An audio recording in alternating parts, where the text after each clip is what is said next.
Total আমারে 5 কোটি টাকা দেন। তোমাদের যে বেতন, তাছাড়া আমি কিছু টাকা বেশি দেব তোমাদের।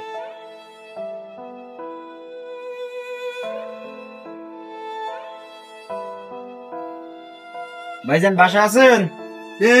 ভাই ম্যানেজার বলছিলাম, লোক নিয়ে আসছিলাম। ওই সেই লোক নিয়ে আসছেন? আসসালামু আলাইকুম। ওয়ালাইকুম আসসালাম।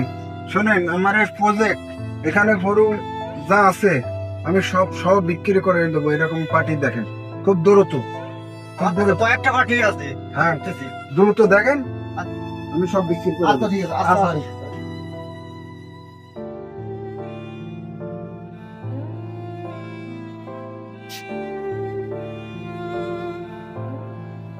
ওগুলো কি শুনলাম আমি? হ্যাঁ। ওই যে জায়গা জমি আমি সব হ্যাঁ বিক্রি করে আমি সব আমার এই প্রজেক্ট, এই গরু বাছুর যেখানে যা আছে সবকিছু বিক্রি করে দেবো। আমি স্বপ্নে দেখছি, আমি এই সমস্ত বিক্রি করে দিয়ে গরিব মানুষের মাঝে বিলাই দিয়ে আমি আল্লাহ বিল্লি করবো, মসজিদ মাদ্রাসা ঘুরে বেড়াবো। এগুলো আমার আর ভালো লাগতেছে না। আমি আমার এই স্বপ্নে দেখাইছি, এগুলো রাখা যাবে না। তুমি যেগুলো বিক্রি করে দেবে, তা আমাদের কি হবে? আমাদের বাচ্চাদের কি হবে? ভবিষ্যৎ কি হবে? ভবিষ্যৎ শোনো, হচ্ছে কি, মরার তো চিন্তা সবাই আছে। ঘুমের স্বপ্নে দেখছি মরার পরে কিচ্ছু না, কবরের ভিতরে গেলে সাপ আছে, বিভিন্ন আযাব আছে কবরের ভিতরে। আমি চিন্তা করছি অর্থ সম্পদ কিছুই রাখবো না, সব বিক্রি করে দিয়ে নিজের নামে একটা মসজিদ করে দিয়ে আমি আল্লাহ বিল্লি করব।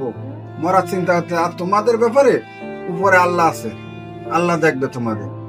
বুঝো না, রিজিকের মালিক আল্লাহ, সব আল্লাহ ভরসা। তুমি যে এগুলো সব বিক্রি করে দেবে, তা আমাদের যে সব বলতেছে আল্লাহ দেখবে, কিছু তো রাখতে হয় আমাদের জন্য। কিছু রাখা যাবে না, কিছু রাখা যাবে। আর এইভাবে হলে তো হবে না। তুমি যে এগুলো সব বিক্রি করে দিবা, তাহলে আমরা কি করবো? আমরা তো পথে বসে যাব। এরকম করে তো সংসার চলবে না। আমাকে পরের ঘরে হাত পাতবো নাকি? ওগুলো আল্লাহ পাক দেখবে। কি বলো তুমি এগুলো? আমি কি ছেলে মেয়ে নিয়ে রাস্তায় থাকবো? আমার কি ভবিষ্যৎ আছে না? আমার ছেলে মেয়ের ভবিষ্যৎ আছে না? তুমি পাগলের মতো হুট করে একটা কথা বলে দিলে যে সবকিছু বিক্রি করে দিবে। এটা কেমন ধরনের কথা? আমাদের তো জীবন যাপনের জন্য কিছু রেখে যাবা। তুমি যদি সবকিছু বিক্রি করে দাও, আমরা কোথায় গিয়ে থাকবো? আমি কি এখন বাপের বাড়ি যেয়ে থাকবো? আমি যদি বাপের বাড়ি যেয়ে থাকি, এখন মানুষ কি বলবে আমাকে? তাদের তো একটা বংশ পরিচয় আছে, তাদের তো সমাজ ব্যবস্থা আছে। তুমি যদি সবকিছু বিক্রি করে দাও, আমার বাপের বাড়ির লোকজন কি বলবে? শোনো, কোনো কথা কাজ হবে না, এগুলো আমি সবকিছু বিক্রি করে দেবো। তোমাদের জন্য আলাদাভাবে একটু জায়গা রাখে দেবো, ওইটা নিয়ে তোমরা ওইখানে থাকলে থাকবা, না থাকলে কি করবা সেটা তোমাদের ব্যাপার। আমি ওইটুকুই রাখি, আর সবকিছু বিক্রি করে দিয়ে আমি 3 মাসের চিল্লায় চলে যাব। আর ওদিকে 3 মাস 6 মাস চিল্লায় মাঝে মধ্যে আসবো, আসে ঘুরে ফিরে আবার দেখে শুনে চলে যাব। তোমাদের এই সমস্ত রাখবো না। আমি স্বপ্নে দেখছি, খুব খারাপ স্বপ্ন, এগুলো রাখা যাবে না। আমি সরকারি অবৈধ পয়সা ইনকাম করে এগুলো করছি, করার পরে এখন আমি দেখতেছি বিভিন্ন কাজে বালা মুসিবত বেশি বেশি আসতেছে। আমি ঘুমাই স্বপ্নে দেখছি, মানে তুমি বুঝতেছো? এর জন্য আমি এগুলো রাখবো না, সব আমি আল্লাহর পথে চলে যাব, আল্লাহর ধ্যান জ্ঞানে চলে যাব। আমি খুব তাড়াতাড়ি চলে যাব। এর জন্য আমি বলে দিছি লোকজন আনতে, ওরা দেখবে, দেখে শুনে, ঠিক আছে, দেখে শুনে তারপরে মনে শান্তি নাই, মনে হ্যাঁ রে। শোনো, আমি খুব মানসিক টেনশনে আছি। তুমি যাও, ঘরে যাও, কি করার আমি দেখছি। যাও, ঘরে যাও। তোমার জিনিস তুমি বুঝো ভালো।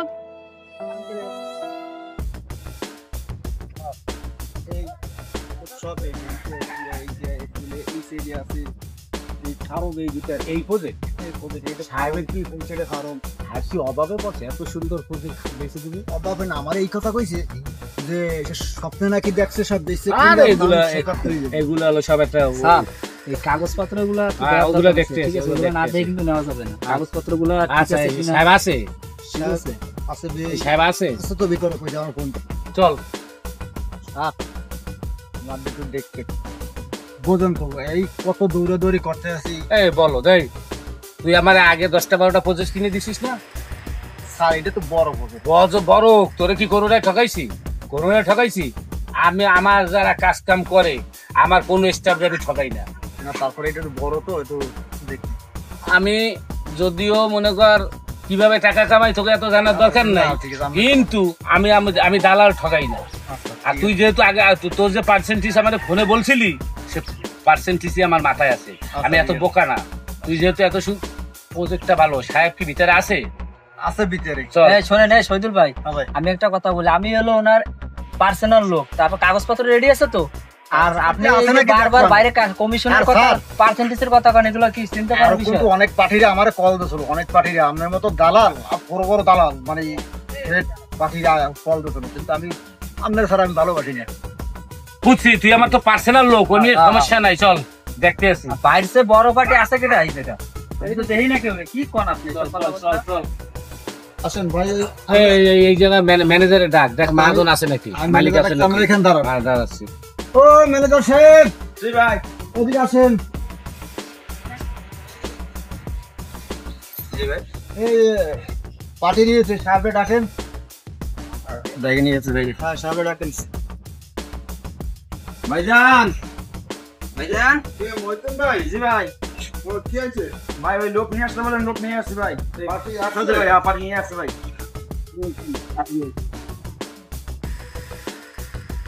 পার্টি আসছে তো? হ্যাঁ ভাই, এই যে শহীদুল ভাই। আসসালামু আলাইকুম। ওয়ালাইকুম আসসালাম। ওই যে ব্যাপারে কইছিলেন, আমি এই বড় পার্টি নিয়ে এসেছি। আচ্ছা আচ্ছা, আসসালামু আলাইকুম। হ্যাঁ, ওয়ালাইকুম সালাম। আমার নাম মোহাম্মদ সালাম। আসসালামু আলাইকুম ভাইজান, আমি বাইরের ম্যানেজার। ভালো আছেন? ওই যে আমার ম্যানেজার তো বলছে সব। না, আমি একটা জিনিস চিন্তা করতেছি, এত সুন্দর প্রজেক্টটা আপনি সাজাইলেন, এত সুন্দর গরু, যে মানে বাসু কবুতর টবুতর, যে কত সুন্দর সাজাইলেন, হঠাৎ আপনার বিক্রি করে চিন্তা করতে আসতে। ভাই আমার হচ্ছে ব্যক্তিগত একটু খুব অশান্তিতে ভিতরে আছে, আমি খুব ঝামেলা আছে, এটা পার্সোনাল ব্যাপার বলা যাবে না। আমি আমার এই আন্তর্জাতিক সম্পত্তি সব বিক্রি করে দিবি, গরু বাছুর যেখানে যা আছে সব বিক্রি করে। ও না, আপনার এই প্রপার্টির কাগজ আপনি সদুলে দিচ্ছেন না, তা আমার লয়ার দেখছে, এই জন্যই আমি আসছি, যেহেতু কাগজটা মোটামুটি আছে। যাই হোক, এখন আপনার এই মানে দাম চাচ্ছেন কত? আমি আমার এই সম্পত্তি এই প্রজেক্টের দাম দেবেন 3 কোটি টাকা, আর গরু আছে 25-30টার মতো। আমি একটা গরু হলো 1.5 লাখ 2 লাখ 80,000 এরকম দাম আছে।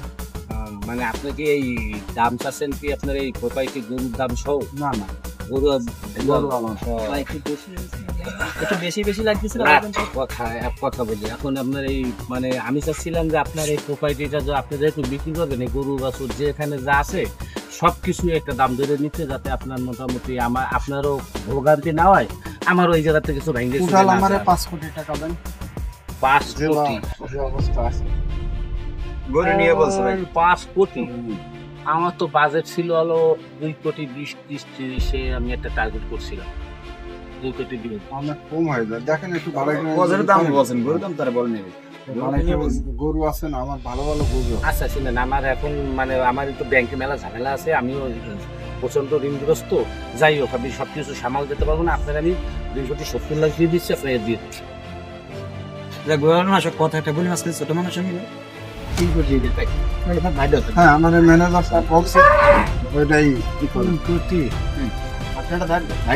ভাই 3 কোটি টাকা কিন্তু বেশি হয়ে যায়। আমি আপনার কথা থাকে, আমার কথা আপনি এই করেন 2,90,তে এই দাম তো। কি বলো, তুমি কি বলো? ভাই এই যে অবস্থা, এই হাত যদি ফিরে যায় ভাই, তাহলে কিন্তু প্রপার্টি নেবো না ভাই। যাক, ভাই বলছে নিয়ে আসে, তার সম্মানে তার রাখি, আচ্ছা, নিয়ে আসে এই জন্য লয়ার দলিল মলিল লেখে আপনার ফোন দেবেন, বায়নাপাতির তো আর দরকার নেই, মোটামুটি একবারে ক্যান্সেল একবারে ক্যান্সেল। আচ্ছা ব্যাংকে ব্যাংকে লেন। আমি আমার ভাই ম্যানেজার ভাই, আচ্ছা আসেন। আসসালামু আলাইকুম।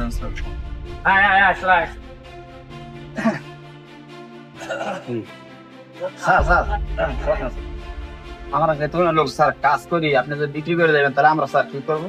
আমি এই যে বিক্রি করছি না, তোমাদের যে বেতন, তাছাড়া আমি কিছু টাকা বেশি দেব তোমাদের, দেওয়ার পরে তোমরা তাই দিয়ে ব্যবসা বাণিজ্য করে খাবা। আর আমি তো এগুলা সব বিক্রি করে দিয়ে আমি চিল্লায় চলে যাবো। আমি অনেক পাপের টাকা, সুদের টাকা, ঘুষের টাকা এর ভিতরে দিয়ে সম্পত্তি করছি। আমি এগুলা নিয়ে খুব অশান্তির ভিতরে আছি। এগুলা চাচ্ছি না যে আমি অশান্তিতে জ্বলি।